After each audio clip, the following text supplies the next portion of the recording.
टाकून घ्यायचं. मीठ टाकून चांगली जांभळं धुवून घ्यायची. जवळजवळ 12 किलो जांभळे जास्त मीठ टाकून जास्त स्वच्छ मिठाच्या पाण्यातून धुवून काढायची. धुवून काढून असं पाणी ओतून द्यायचं.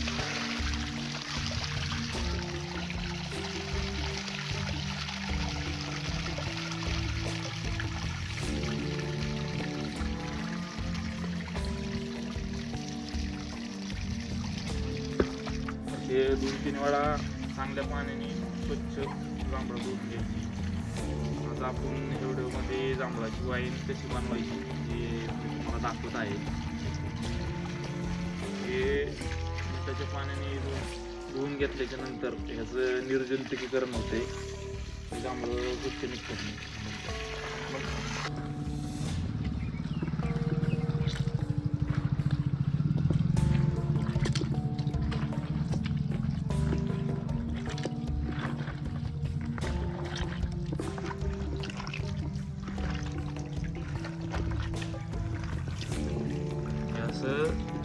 जांभळं चुरगाळून ह्याचा गर काढून घ्यायचा. की जर 12 किलो जांभळं असतील तर अर्धा किलो वेस्ट त्याच्या निम्म जे अर्ध वेस्ट जाते. म्हणजे 12 किलो जांभळं असतील तर 6 किलो आपल्याला गर सापडतो. बाकी हे असं त्यातल्या बिया साईडला जातात आणि 6 किलो गर सापडतो. आणि असं काढून ज्या बिया आपण गोळा करून बिया पण एकदा पाण्यातनं सोडून घ्यायच्या. त्याची पण प्रोसेस मी तुम्हाला व्हिडिओमधून दाखवतो. तर व्हिडिओ शेवटपर्यंत पहा. हे असं ज्या बिया निवडायचं ही जरा अवघड काम आहे. यातनं बिया साईडनं करणं जरा मुश्किलच होतं. ह्याला काही जुगाड असेल तर तुम्ही आयडिया द्या, त्यावेळी आपण ती आयडिया फॉलो करू. सध्या तर हे असंच बिया काढायचं काम चालू आहे. आणि ह्या बिया ज्या साईडला काढल्यात ह्या बिया आपण नंतर परत आपल्या पाण्याने धुवून घेणार आहे. आणि धुवून घेतल्याच्या नंतर त्या पाणी बी ह्यातच ओतणार आहे आपण त्या ज्यूसमध्ये. असं हे पाण्यात धुवून घ्यायच्या बिया आणि असं निवडायचं. आणि हे जे पाणी आहे पाणी त्या ज्यूसमध्ये परत ओतायचं. घर जे आपण जांभळाचा काढला त्यातल्या सगळ्या बिया निवडून सपोज तयार करून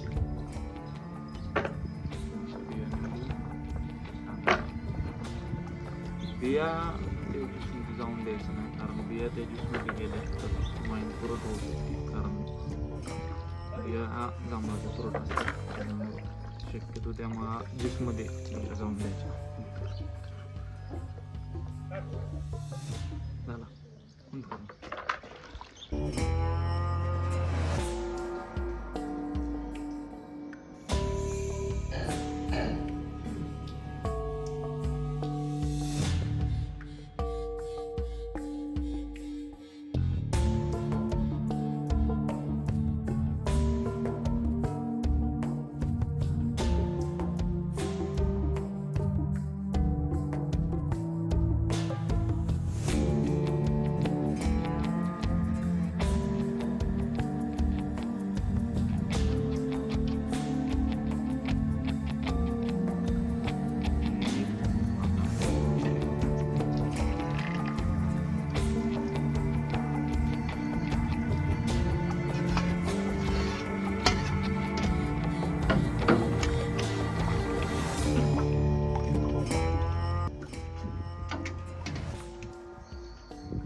मुरायला 15 दिवस ठेवायचं आहे. पण हे इस्ट ह्याच्याबरोबर टाकल्याबरोबर ह्याचा फोम तयार होतो. म्हणजे ह्याचा फेस तयार झाल्यावर चालू होतं आणि हे फुगतं वरती येतं. त्यामुळं त्या पिंपामध्ये टाकलं आहे जेणेकरून हे फुगून असं बाहेर येणार.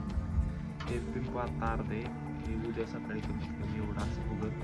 हे सुरुवातीच्या 5 दिवस दर 2 तासाला या साली अशा वरती येऊन थांबतात. ते खाली दाबायला लागतात. कारण की ते सगळं जर वरती येऊन थांबलं तसं तर त्याचा एक कडक लेअर बनतो. आणि त्याचा कडक लेअर बनून त्याची खराब बुरशी तयार होते.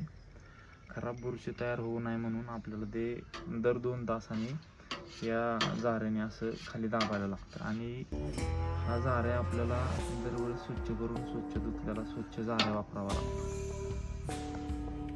हे आता आपण 15 दिवस ठेवणार आहे आणि हे असं झाकायचं आहे की ह्यातला आतला तयार झालेला गॅस म्हणजे CO2 बाहेर पडला पाहिजे. बाहेरची हवा जास्त आतमध्ये लागली नाही पाहिजे. त्यामुळे असं हे झाकण जास्त फिट नाही हलते असं दिल्लं झाकण ते वरती बसवून असं सुती कापडाने हे त्याच्यातून बांधून टाकायचे, जेणेकरून बाहेरची जास्त हवा याच्या आतमध्ये जाणार नाही आणि आतमध्ये तयार झालेला जो गॅस आहे तो याच्या बाहेर पडत.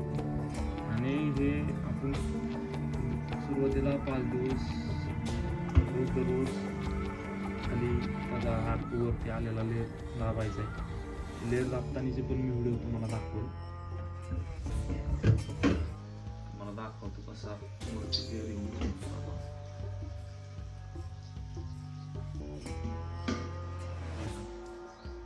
हे असं वरती येऊन थांबतं आणि हे असं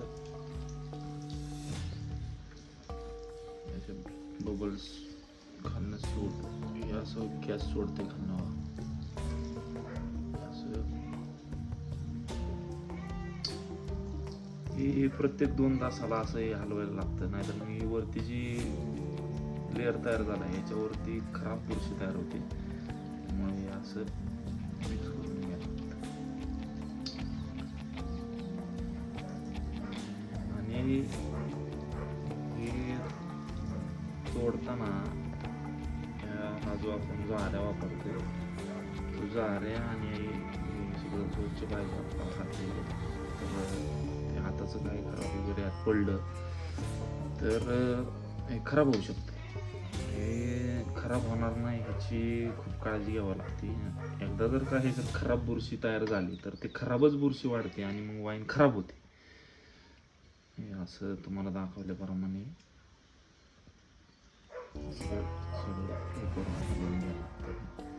खालनं बुडबुड्या येतात म्हणजे आपलं फर्मेंटेशन चांगलं चाललंय हे कळतं.